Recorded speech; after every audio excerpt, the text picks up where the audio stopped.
Al Jazeera Podcasts.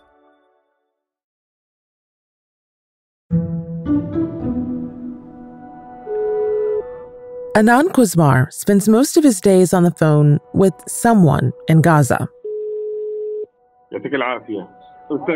looking for answers to questions he'd rather not be asking. I mostly get in touch with people after a journalist had been killed and try and establish the details of the story and double-check certain details. Anan works for the Palestinian Journalists Syndicate in the occupied West Bank.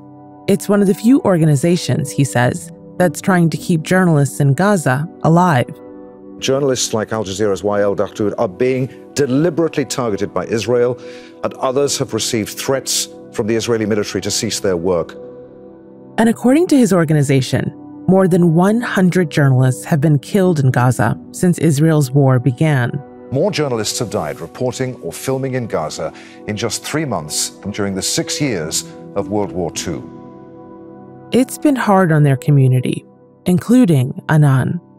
Instead of doing all that is possible to protect the lives of those who remain and the dignity of the profession worldwide, international media continues to choose to side with the oppressors and defend their crimes.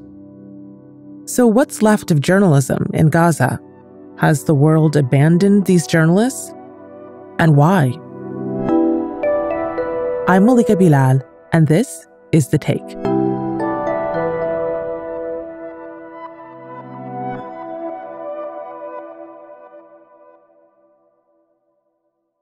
Before we started our interview with Anan, he was a little worried about the sound. He sent us a sample of what he was hearing. Drones. Israeli drones.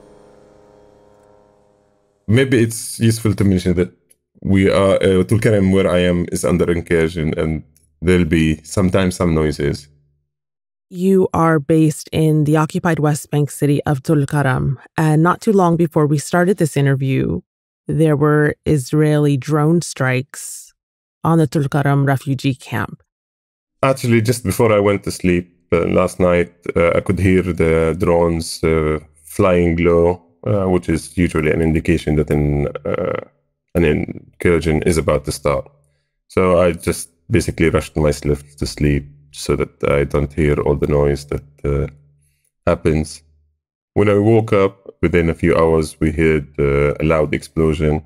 Then slowly reports of injuries. Then we saw medical teams in our area trying to evade the different roadblocks that the Israeli military had placed at the entrance of the refugee camp to get to the bodies.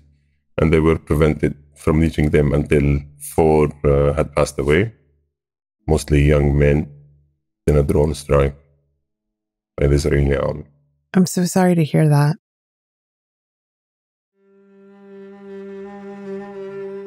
Anan, you are the head of volunteers of the Palestinian Journalists Syndicate, but you are also a journalist, is that right? Yes, I actually joined the syndicate most recently. I had mostly worked as a researcher and a fixer.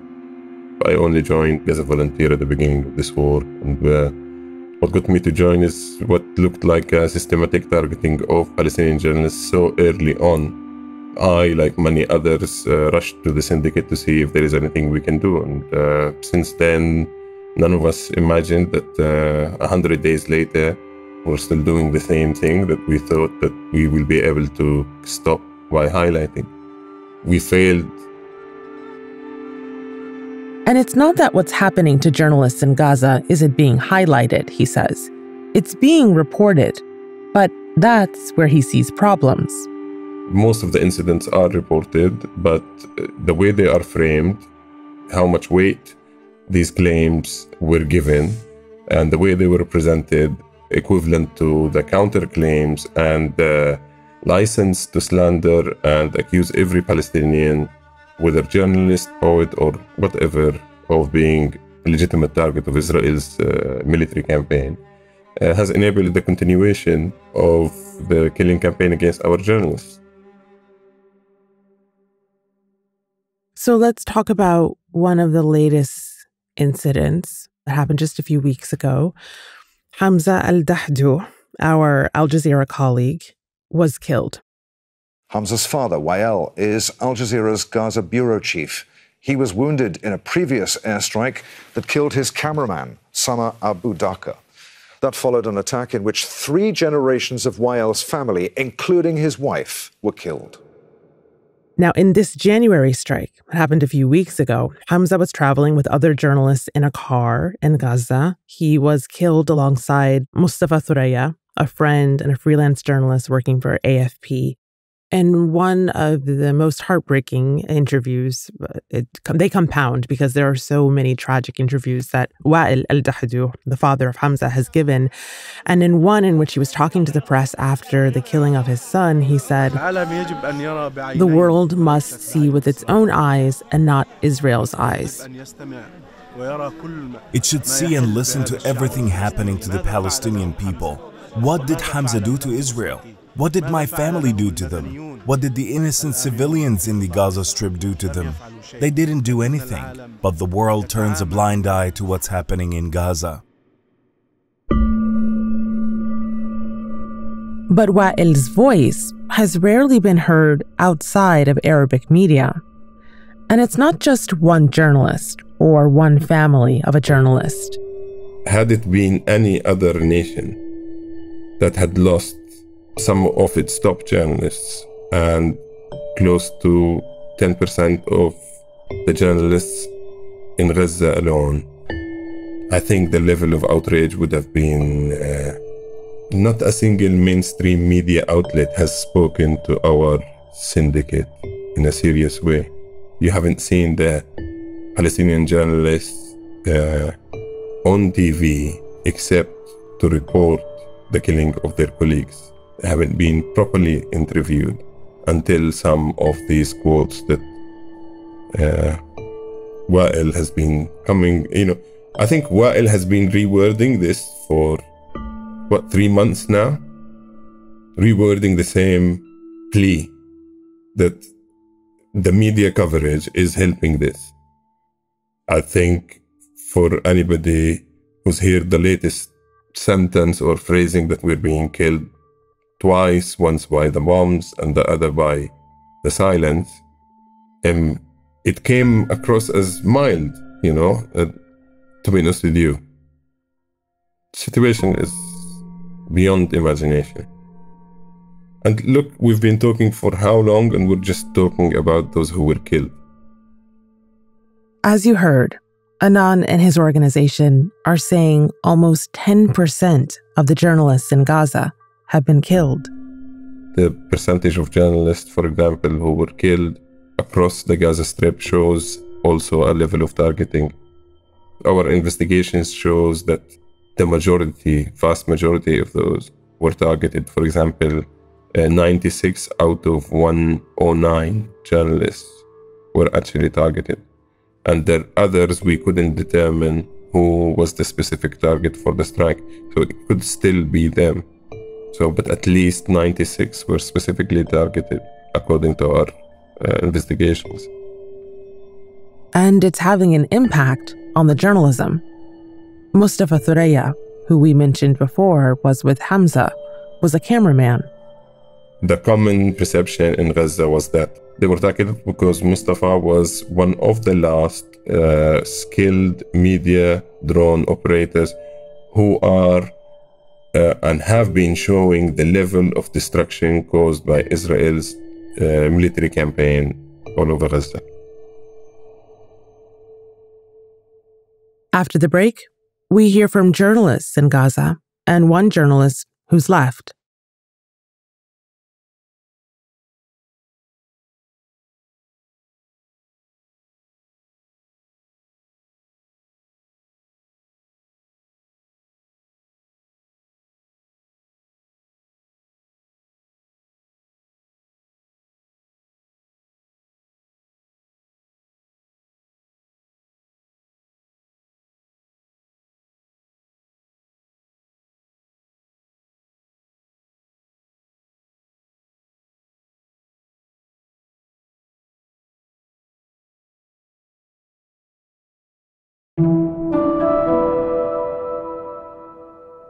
Last week, our colleague, Wael al-Dahdouh, left Gaza. He's now in Qatar, seeking medical treatment. Wael was injured a month ago in the same Israeli attack that killed our colleague, cameraman Samer Abu-Daqqa. With God's will, I will be back to my work after treating my hand.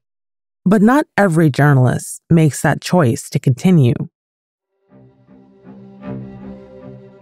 Ismael al-Dahdouh, the Dahdouhs are a big family in Gaza, studied journalism. But he only started working as a journalist when the war began in October. He says it was November when he decided to quit. It's because I lost a lot of my colleagues and close friends during the war, and I have 2 children and a family who need my protection. My family is more important than telling the story to a world that doesn't understand humanity. Akram al-Satarri, a freelance journalist who works with us in the south of Gaza, says working as a journalist there is emotionally draining. It's scary. I lost some of my colleagues. Some of them I worked with closely. One of them was a fixer who used to work for French media. And another one was also a fixer and a reporter. He was making photos and features about Gaza situation. And he ended up killed in his own home. And he ended up injured in the neck and lost his life less than an hour after his injury. However, that never stops us from continuing to pursue the truth and to try to cover the reality of the situation that people in Gaza have been living. And that rings true for the new generation too. Like Lama al-Jamous, who's 9 years old. She posts videos on social media of her interviews in a press vest and a helmet. My message to you or to everybody? Like this one, with none other than Wael al-Dahdouh. We're going through hard times and historical and decisive moments, during which our people pay a high and painful price. There are martyrs, body parts, and destruction. But at the same time, God's willing, our people are steadfast and patient, and we will come out of this adversity, as long as we have people smiling like you. Hind al-Qudari also reports for Al Jazeera in the Gaza Strip. So we're not only people covering this war and people only holding cameras and reporting. We have lives, we are friends, we have jokes, we have secrets. Journalists in Gaza report for local news like Palestine TV, Wafa, Al-Aqsa, as well as international media, Arabic websites, Arabic language TV, English-speaking media, French, Russian, the list goes on. And 100 days into the war, we heard from several different journalists in Gaza talking about what it's been like and what they miss. I miss my bed very much, and I miss sitting with my family around the dinner table. I saw my family in the last 100 days, 3 times for an hour or 2 only. I miss our house. I don't know what happened to it. I miss my house and my office that were destroyed. I miss myself. I want to be with myself and rest and have silence and safety, at least for an hour. Everything that happens in the Gaza Strip happens to the journalists covering the Gaza Strip too, Hind says. We're being displaced just like people in the Gaza Strip. We're also starving. We're also losing our memories and belongings. Our houses were bombed. Our families were killed. But what keeps us going is we still believe that we have to continue to report and to storytell and to tell what's going on in Gaza. We continue to report because we believe we are born to report. And this is not only our passion. We are continuing the journey of our colleagues that have been killed by Israel in the past days.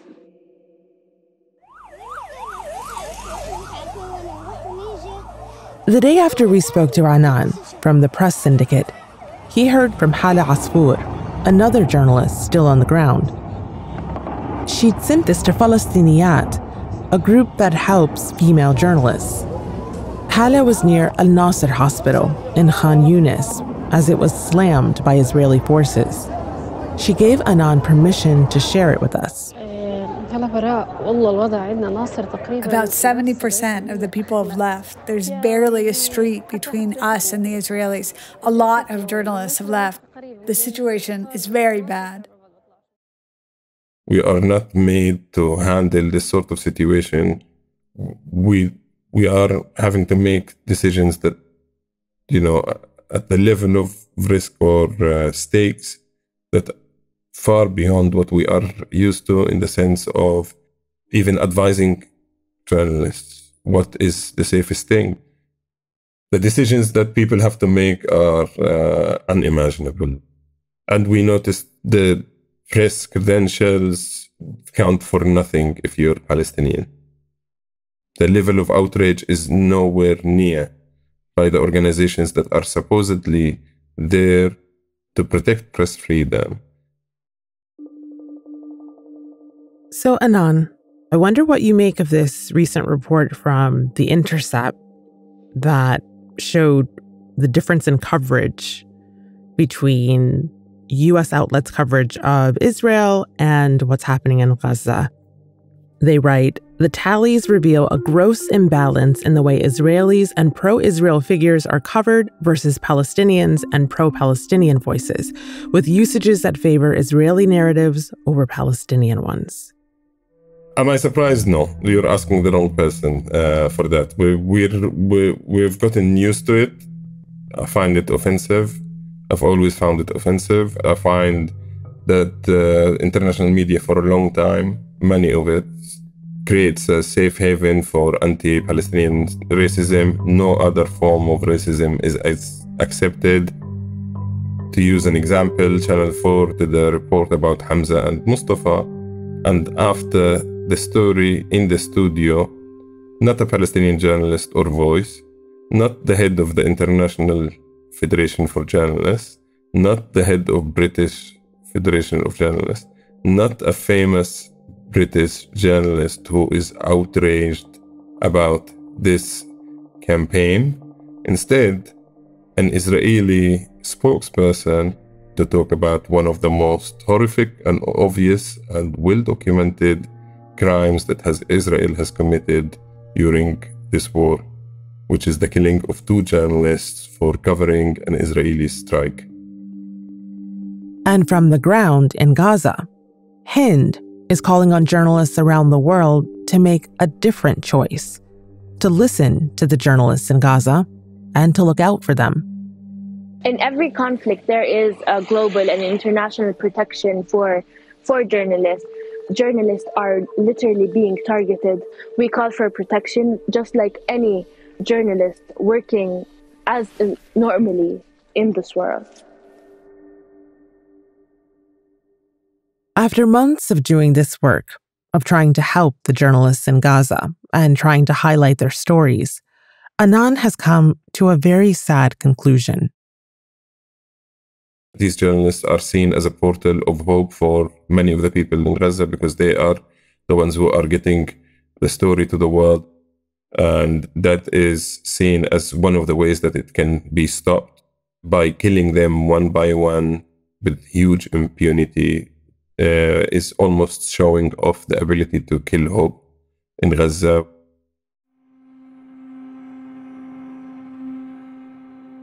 Israel has targeted some of the brightest minds in our profession, journalists, poets, writers, community leaders, lecturers, university lecturers. It seems that you have to die as a journalist in Gaza for your name to become relevant, for your work to become relevant. If you look at the mainstream media coverage of the killing of our journalists, they're rarely mentioned as a husband or a father or a grandfather, the names of their family members or ages are numbers. But we see them differently. We know these people.